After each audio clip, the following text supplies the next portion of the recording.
So, hi everyone. My name is Hua Hui. I'm a principal consultant here at Randstad, specializing in data desk. So, anything data related, data scientist, data analyst, engineer, AI/ML related, those will be under my specialization.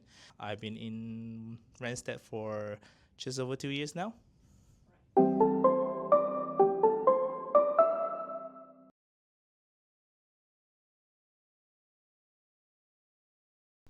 Right. So, this is one very interesting case with one of my hiring manager. So initially, I reached out to him as a candidate. I reached out to him as a candidate, trying to do business development call, right? But I think at that time he was with his original company, and then there was no hiring. He then moved on to another company. A few months down the road, we kept in touch. So then in that particular company, the new company, he was facing a challenge to hire a solution architect. So it's a very senior role, finding the right talent in terms of the technical abilities, and not just that, because solution architect, you need to find someone who is able to also manage a team also, right? So I think a good balance between managing and also being technical is quite niche within the market. So I think that was the main challenge for the hiring manager lah. It was also a bit of a challenge for us as well, but I think, given our talent pool, our database as well, that helped massively. I kept a very good relationship for almost more than 6 months, right? They decided to work with us, and use Randstad as a service to source for this particular solution architect role. Once we signed the terms and then started sourcing and sending profiles, and then we managed to close the role within 1 or 2 months. So I think, having good relationship, building this relationship, initially for the first 2 months there wasn't much result, but down the road, maintaining the relationship, that really brought result to us, to myself and the team as well lah.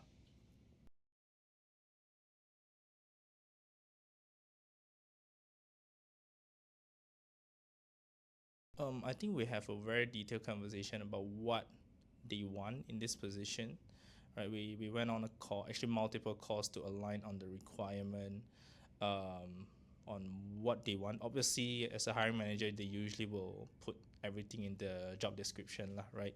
A to Z, everything. But I think after a few alignment calls, we were able to negotiate on the requirements, to give and take on certain requirements lah. If I can find someone that has A to Z, that'll be great. But that's what we call a unicorn candidate lah, right?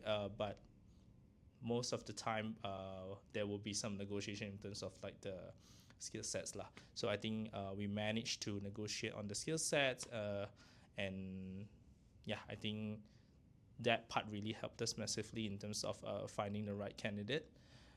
Apart from that, I think in terms of budget wise, I think the client also obviously have their own budget in mind, right? So we were able to advise them to increase the budget a little bit so that they can increase the talent pool as well lor.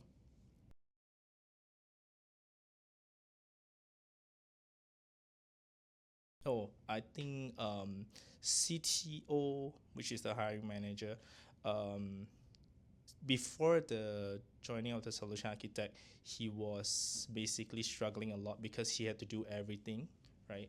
From basically start to end lah, right? A to Z again, have to do everything. I think the solution, after the solution architect joined, his workload was, reduced a lot. Like solution architect, took up a huge chunk of his job, so he can focus on other aspect of his work. And I think solution architect also, right now, is basically doing what he's supposed to do. Like, we still keep in touch, right? Following up on how he is doing, how the company is doing as well. So I think that really helped the company to move in the right direction as well, because before the solution architect joined, he was apparently being micromanaged on everything as well. So yeah, he was having a hard time trying to balance out all the work basically.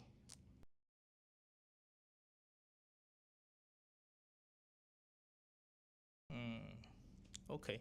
I think, yeah, recently I have one very interesting case as well. As a matter of fact, I think she just started her new job probably 2 weeks ago. And I helped her land that job lah, basically. I think she was struggling to land a job because her experience was mostly contract.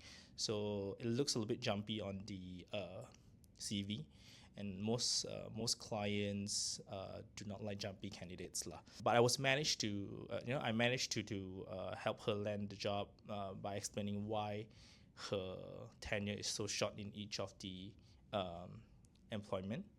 Also, obviously, matching her to the right job in terms of technical skill sets, managing expectation of the client as well, and then managing her expectation of what she needs to do going into the job.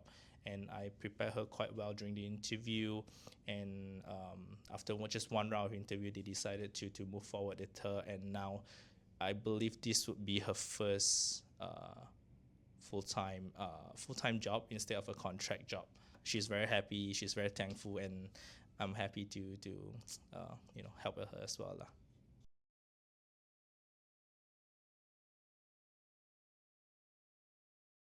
I think preparing the candidate for the interview, right? I think because I understand from the hiring manager what the particular project was about, and I did some research on my own, and then I also pass on those findings to the candidates, and then I told her to do further research on herself so that she's prepared when she goes into the interview.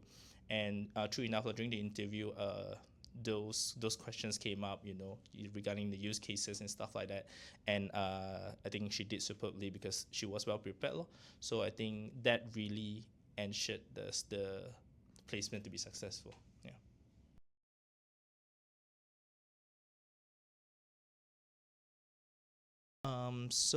Yeah, I also just recently spoke to her again to check in on her, how's her status, how's she doing. Well, at least from what I know, she's doing quite well. She's happy. Finally a permanent job. Doesn't have to worry so much about job security.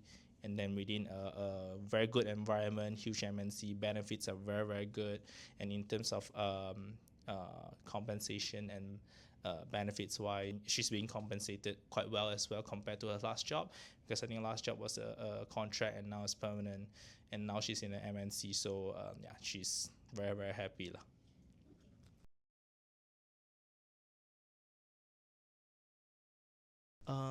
The biggest misses that I feel, this is personal opinion by the way, um, a lot of clients who are hiring for data talents, they tend to put multiple requirements within one position. So, for example, they would like a data analyst to have obviously data analyst scope plus data engineering scope plus data science scope.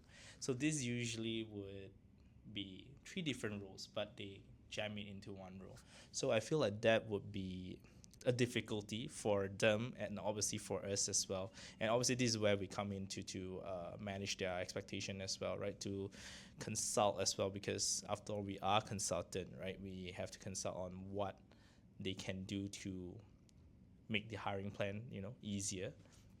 But yeah, I think a lot of clients that I have come across, they have been doing this a lot, making a few roles into one role. Yeah, which is why they always come to us and saying that they can't find someone. Yeah, because most of the time all this would be different roles and separate roles. Yeah, so I think that would be one thing that a lot of employers are doing it, and I don't think it's working out too well.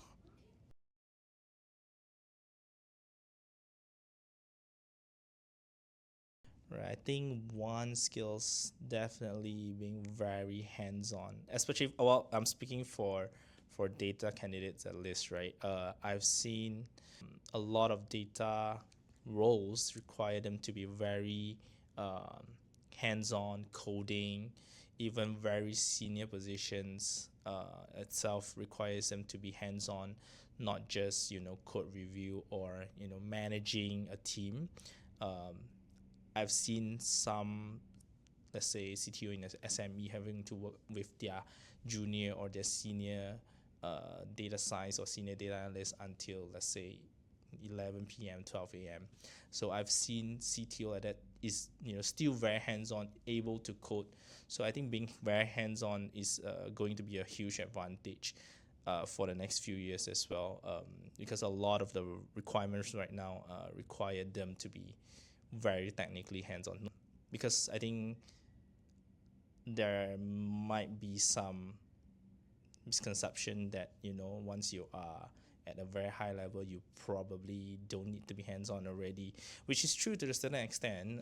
But what I'm seeing now is that a lot of senior positions are still very technically hands-on.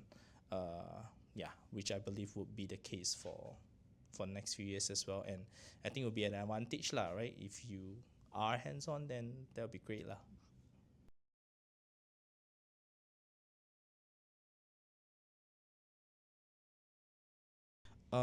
So I think go-to advice for clients who reaches out to me, for, let's say, they come to me and say, hey, you know what, I'm struggling to hire. Obviously, apart from using us, I think one of my go-to advice would be upskilling. Yeah, so a lot of clients want to hire candidates, and with, let's say, they have requirements A to Z, right? They want A to Z straight away, which obviously there is some candidates like that, unicorn candidate. But if you can't find a unicorn candidate, give and take a little bit, upskill them, give them training, send them to training, or guide them uh, to the direction that you want. So I think not a lot of companies provide upskilling program, or basically, I believe giving them training and upscaling them would be very beneficial, and candidates usually are very appreciative when you upskill them. And I have seen candidates who are constantly upskilling themselves within a company stay very long. So if you have problems where candidates don't stay very long, are jumping around, go to your company 1 2 years, then leave, I think upskilling might be a thing that you know you can look into as well, right? I've seen a lot of candidates that get a lot of upskilling program or training tend to stay longer as well.